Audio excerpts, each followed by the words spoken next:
I just connected two ideas that shouldn't make sense. What if the stonemasons of Wano and the previous Nidhogg user who wielded Ragnir worked together to create the indestructible Poneglyphs?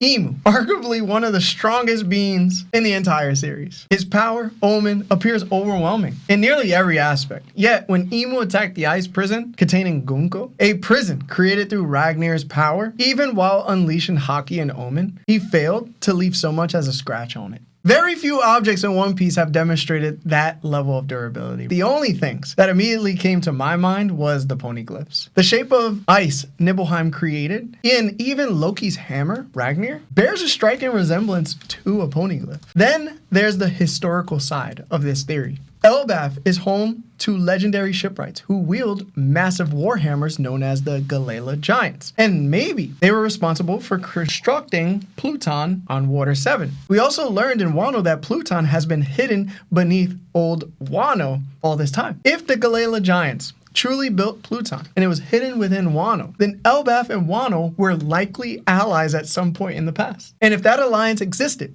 perhaps it ties directly into why Imu refers to Nidhogg as a traitor, the same way Lily was a traitor for spreading the Poneglyphs. What if Dozen, the previous Nidhogg user, helped create the material that eventually became the Poneglyphs? Wano's stonemasons may have carved and inscribed them, but perhaps Dozen and Ragnir provided the raw substance itself. Remember what Loki told Luffy after the battle with Gunko? Only Ragnir can melt the ice. If Ragnir never melts the ice, it remains exactly as it is forever. It is effectively indestructible, just like a poneglyph. Poneglyphs have always been described as stone, not ice. But Ratataskar's mythical zone abilities don't necessarily create ordinary ice. They create mythical ice with supernatural properties. What if the stone of the Poneglyphs is actually a transformed or altered version of this mythical ice? And if Wano's master stonemasons were capable of shaping that material into perfectly preserved historical records, I wouldn't be surprised at all if we eventually learned that they also forged Ragnir itself during the Void Century.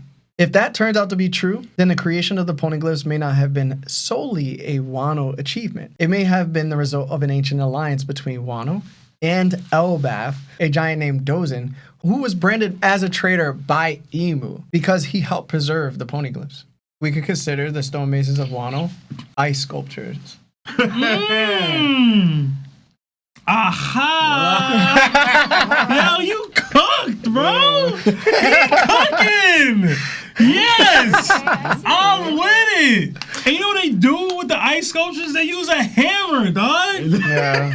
Yo, he on it! I like it. I love it.